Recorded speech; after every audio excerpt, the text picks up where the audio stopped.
I promised you guys that I was going to take what I thought was the best question from you guys, and there were hundreds of them. I was reading through them during the lecture, but I thought this was the best we got out of Oslo.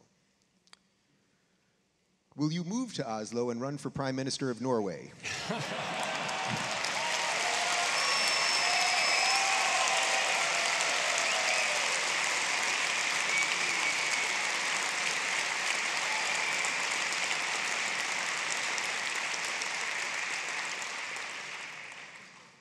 Well, first,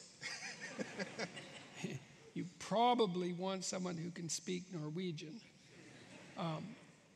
And second, more seriously,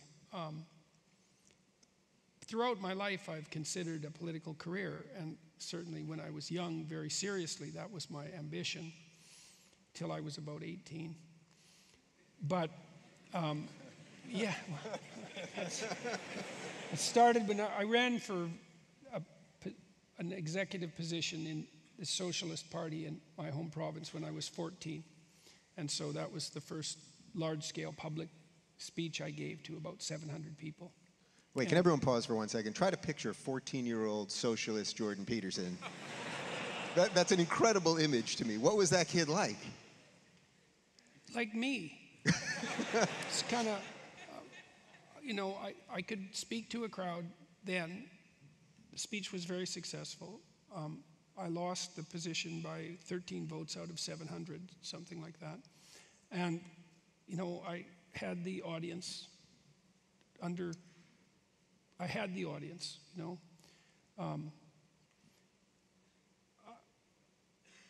So, there's certain things about you that remain constant. Hopefully I know more than I did then.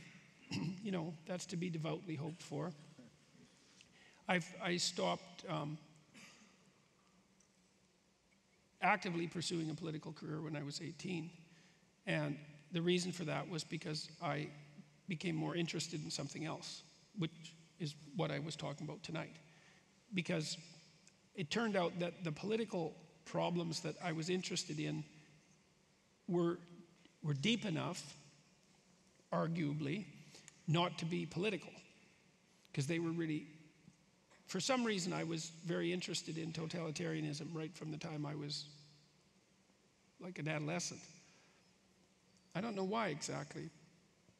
Who the hell knows why you get interested in what you're interested in? Some problem. This is a thing that's useful to know about life. All of you have problems that bother you.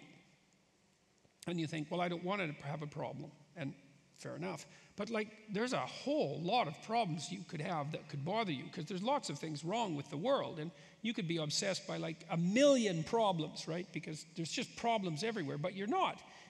Some problems grab you. Why? It's a mystery. It's the mystery of the autonomy of being, in some sense. A problem grabs you and it won't let you go. It's like there's suffering in that. That's your problem. And, in that problem might be your destiny. I think that's right, is in the problems that grip you are the portal to your destiny. And so, well, then you can accept them. It's like, what are you going to have? No problems? Good luck with that.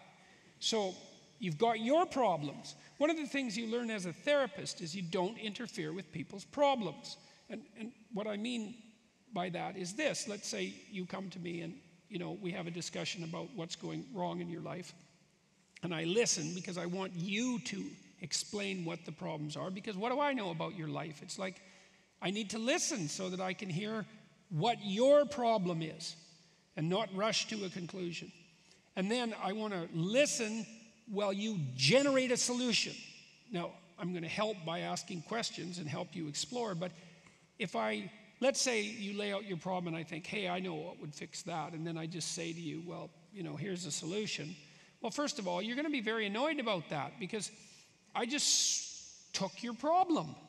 And it was up to you to wrestle with that problem and come up with a solution, and then to have a little self-congratulatory burst of pleasure at your own intuitive genius that you could solve your problem. And then you're motivated because you've come up with a solution. Maybe you go implement it, right? And so, well,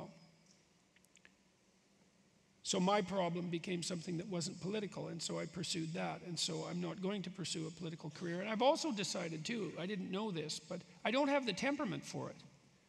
I couldn't do it.